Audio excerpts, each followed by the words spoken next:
I'm standing in a park in central Port-au-Prince that 5 years ago was the site of one of those infamous tent cities that we saw so much of after the earthquake. In fact, from where I stand, looking around, it was just tents as far as you could see, full of, too many people and too much misery. We've come back here 5 years later in the lead up to the anniversary, particularly to this spot, because Canada played a key role in getting people out of here, because today it's empty of tents. People are in better housing than they were 5 years ago.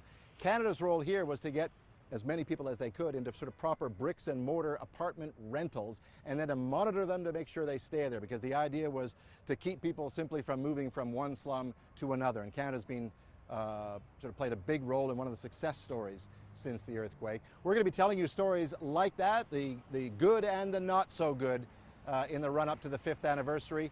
Even today, we were talking to somebody that we met 5 years ago who told us about some stuff that happened after we chatted with him 5 years ago. And today our translator, who's Haitian, was listening and telling us, and our translator broke down in tears.